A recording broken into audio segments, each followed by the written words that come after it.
It was the end of Super Tuesday in February of 2008, and Mary Clark was working the night shift as a nurse in Jackson, Tennessee. Severe weather, including an EF3 tornado, plowed through the town. Mary's home was destroyed. I just couldn't believe it. I got a phone call from the sheriff, who was then visiting where I used to live, where my house was.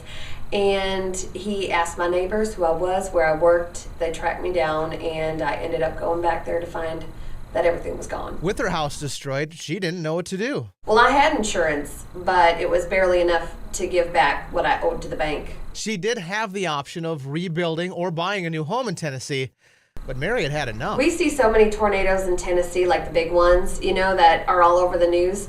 And I've had friends and family that have died from big storms like that. And this one guy, he lost both his kids and his leg. I just wanted to get out of there. She chose Minnesota as her new home. Well, I had heard that the people in Minnesota were really nice.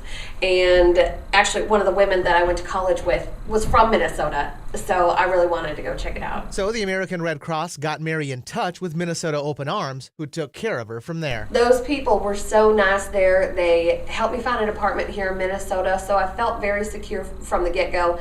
And then they hooked me up with a bus pass so I could look for work. Then they found me a church to go to work on my faith. And I just thank God every day for those people. Mary was able to find work at a physical therapy clinic and started renting the apartment that was donated to her for the first few months. Now she volunteers for Anna Marie's Alliance, a battered women's shelter in St. Cloud, and just bought a house of her own. This one in Minnesota.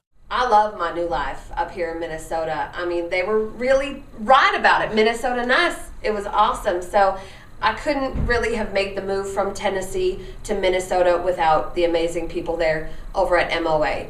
They just welcomed me with open arms.